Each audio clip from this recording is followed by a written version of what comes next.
جی Lucknow India سے کال فرمایا ہے۔ لکھنؤ سے کال فرمایا، خیریت سے ہیں آپ بھائی؟ جی الحمدللہ، آپ کی خیریت نیک چاہتے ہیں۔ اللہ کا احسان ہے جناب، حکم کریں بھائی۔ جی دین حق کے اہل بیت علیہ السلام کی طرف ہم آنا چاہتے ہیں، اگر آپ اجازت دیں تو ہم دو تین سوال کر لیں آپ سے۔ بسم اللہ بسم اللہ۔ سر جی، ہم اگر دوستوں میں اپنے بیٹھتے ہیں، اگر کچھ ہم بات چھیڑتے ہیں مولا علیہ السلام کی، اگر ہم کوئی تعریف کرتے ہیں ہوں تو وہ ہم سے یہی کہتے ہیں کہ تم شیعوں کا بیان سنتے ہو کہ جنہوں نے غداری کی تھی، تو ہم کہتے ہیں کہ غداری انہوں نے نہیں کی تھی۔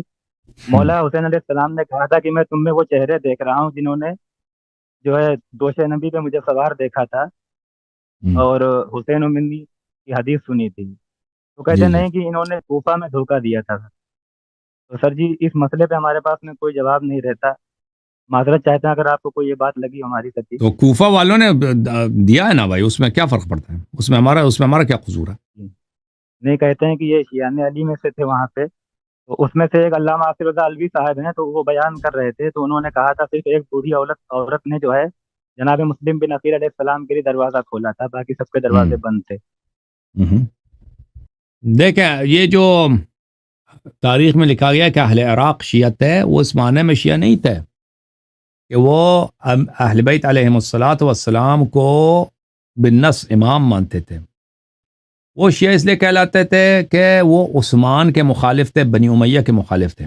اس زمانے میں ایک اصطلاح تھا، شیعوں عثمان کا شیعہ، یعنی جو اہل شام تھے وہ عثمان کا شیعہ کہلاتے تھے۔ اب یہ اصطلاح ختم ہو چکا ہے، اب کوئی عثمان کا شیعہ نہیں کہا جاتا، لیکن اس زمانے میں یہ اصطلاح تھا عثمان کا شیعہ۔ عثمان کا شیعہ کون تھا؟ یعنی بنی امیہ کو ماننے والے وہ لوگ جو پہلی بات ہے کہ عثمان کی خلافت، عثمان کے دور میں عثمان کے حق میں تھے، اور ایک وہ تھے کہ عثمان کے مخالف تھے، یعنی ان لوگوں نے جو عثمان کے خلاف بغاوت کی اور عثمان کو مدینے میں قتل کیا، ٹھیک ہے نا۔ ان کے مقابلے میں عثمان کے جو سپورٹر تھے وہ عثمان کے شیعہ کہلاتے تھے۔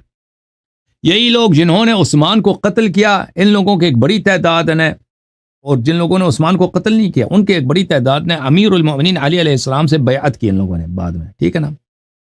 اور یہ عراق میں رہتے تھے، ان کی اکثریت عراق میں تھے، کوفے میں تھے۔ یہ لوگ اس طرح یہ کہلاتے تو تھے کہ شیعہ اہل بیت علیہ السلام، یعنی اہل بیت علیہ السلام کی پارٹی، لیکن اس طرح نہیں تھے کہ یہ امیر المؤمنین علیہ السلام کو خلیفہ مانتے تھے بالنص، امام حسن امام حسین علیہ السلام کو خلیفہ بالنص مانتے تھے، نہیں، یہ محبت کا اظہار کرتے تھے اور عثمان کے مخالف تھے، معاویہ کے یہ مخالف تھے، سمجھ میں آ رہی، بنی امیہ کے مخالف تھے۔ علی علیہ الصلوۃ والسلام کو خلیفہ مانتے تھے، ابو بکر عمر کو بھی افضل مانتے تھے، خلیفہ مانتے تھے۔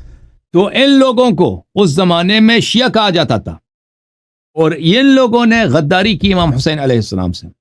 البتہ جن لوگوں نے امام حسین علیہ السلام کو دعوت دی ہے کوفہ آنے کی، اس میں ایک بہت بڑی تعداد خود بنی امیہ کیا، بنی امیہ کے اکابر اس زمانے میں کوفہ میں رہتے تھے، انہوں نے بھی دعوت دی تھی۔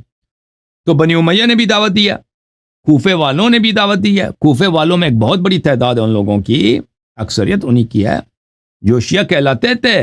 لیکن وہ شیعہ مثلا ایک شخص ہے نا، آپ کا نام ہے کیا؟ عمران ہے نا، ٹھیک ہے نا بھائی، آپ کرکٹ کا آل راؤنڈر ہیں بھائی، پاکستانی ٹیم کے آپ کپتان رہ چکے ہیں؟ نہیں سر۔ پاکستان کے وزیر اعظم آپ رہ چکے ہیں؟ نہیں سر۔ وہ اور عمران ہے بھائی، وہ اور ایک دوسرا عمران ہے، ٹھیک ہے نا، آپ اور عمران ہے، آپ کا نام ایک ہے لیکن آپ ایک اور عمران ہے لکھنؤ والے، وہ دوسرا ایک عمران ہے، عمران خان نیازی پٹھان، جو ہاف پنجابی ہاف پٹھان بنا ہے نا۔ ہاں، تو یہ جو شیعہ کہا جاتا ہے بھائی، یہ سب شیعہ جو ہیں، ہاں اس زمانے میں شیعوں کا جو اصطلاح ہے، سب اس طرح نہیں تھا کہ جو بھی شیعہ ہے وہ اہل بیت علیہ السلام کو بالنص امام مانتا ہے۔ وہ بہت سارے ہیں جو ابو بکر، آپ سن لو نا، اب ابو بکر عمر کو خلیفہ برحق مانتے تھے، اور عثمان کے مخالف تھے، معاویہ شام والوں کے مخالف تھے، علی علیہ السلام کو خلیفہ برحق مانتے تھے اس لیے کہ بیعت ہوئی ہے ان سے، نہیں یہ کہ اس لیے کہ وہ بن منصوص ہے۔ اچھا، اس کو شیعہ کہا جاتا تھا، اس کے مقابلے میں شیعہ عثمان تھے جو شام والے بنی امیہ والے تھے۔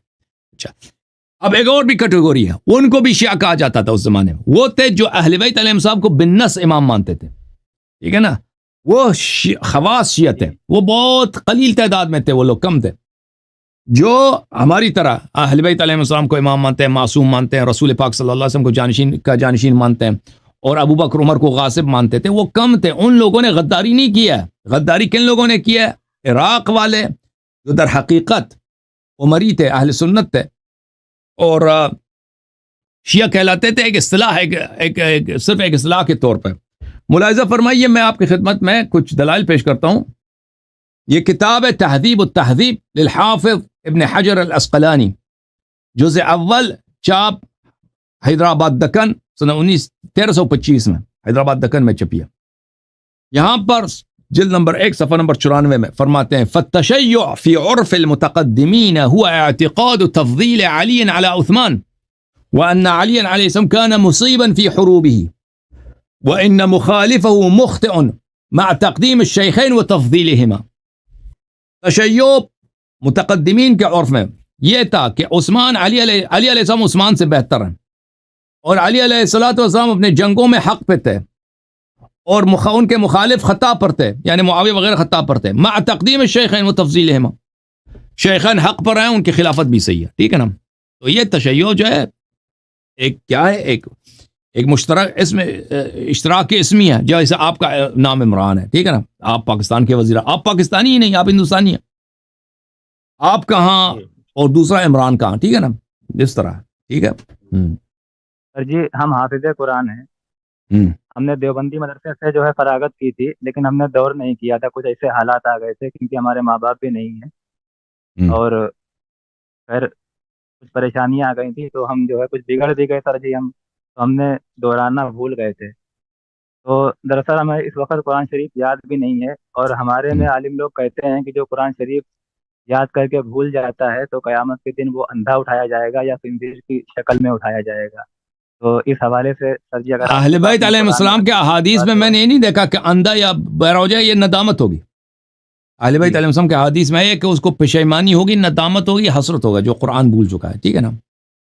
جی حفظ کر کے سر جی بھول چکا ہے، جو وہ حفظ کر کے بھول چکا ہے. جی قیامت کے دن افسوس ہوگا، پشیمانی ہوگی. اب خنزیر کے شکل میں اٹھایا جائے گا یا اندھا ہوگا، وہ میں نے نہیں دیکھا کسی شیعہ حدیث میں. شیعہ حدیث میں یہ ہے کہ وہ ندامت ہوگا، حسرت ہوگا اس کو بہت بڑی. جی سر جی آخری ہماری حسرت تھی، اگر آپ ہمیں کلمہ پڑھا دیتے.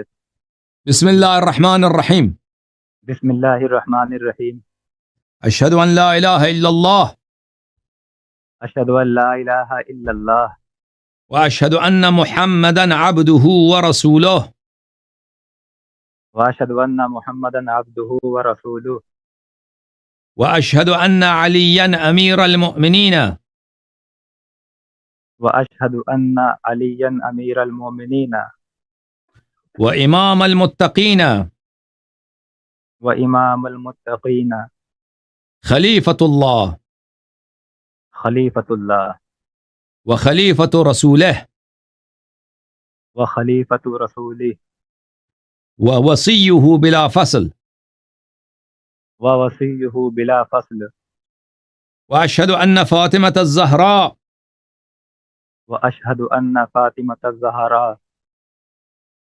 سیدۃ نساء العالمین سیدۃ نساء العالمین واشہد ان الحسن والحسین واشہد ان الحسن والحسین وعلی بن الحسین وعلی بن الحسین ومحمد بن علی ومحمد بن علی وجعفر بن محمد وجعفر بن محمد وموسى بن جعفر وموسى بن جعفر وعلي بن موسى وعلي بن موسى ومحمد بن علي ومحمد بن علي وعلي بن محمد وعلي بن محمد والحسن بن علي والحسن بن علي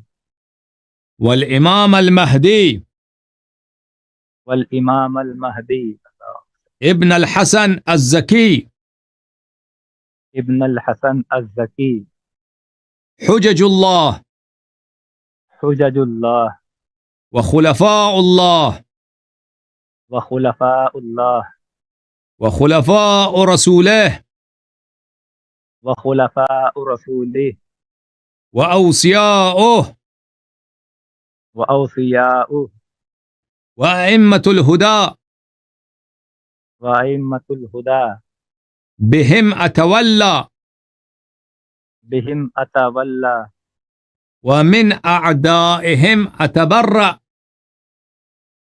ومن أعدائهم أتبرأ إلى الله. إلى الله.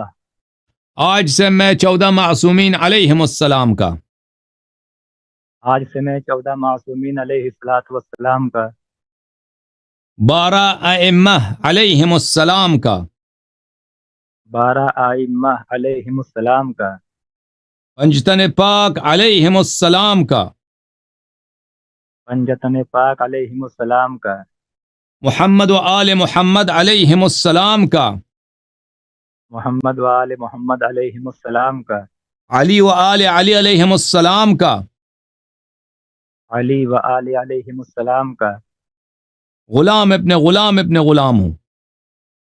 غلام ابن غلام ابن غلام ابن غلام ان کی اطاعت اور ان کی نصرت اور ان سے محبت میرا دین ہے. ان کی اطاعت و ان کی نصرت اور ان کی محبت میرا دین ہے. ان کے دشمنوں پر بے شمار لعنت بھیجتا ہوں. ان کے دشمنوں پر بے شمار لعنت بھیجتا ہوں. ان کے قاتلین پر اور ان کے منکرین پر بے شمار لعنت بھیجتا ہوں. ان کے قاتلین پر اور ان کے نامنکرین پر بے شمار لعنت بھیجتا ہوں. مرجعیت ولایت فقیہ پہ لعنت بھیجتا ہوں. مرجعیت ولایت فقیہ پہ بے شمار لعنت بھیجتا ہوں. اللہ آپ کو عزت دے، اللہ آپ کو سلامتی دے میرے بھائی. Welcome to the house of Zahra سلام اللہ علیہ. اہل بیت علیہ السلام کے گھر میں خوش آمدید. جی السلام علیکم سر. علیکم السلام ورحمۃ اللہ. آپ کو عزت دے. Thank you sir.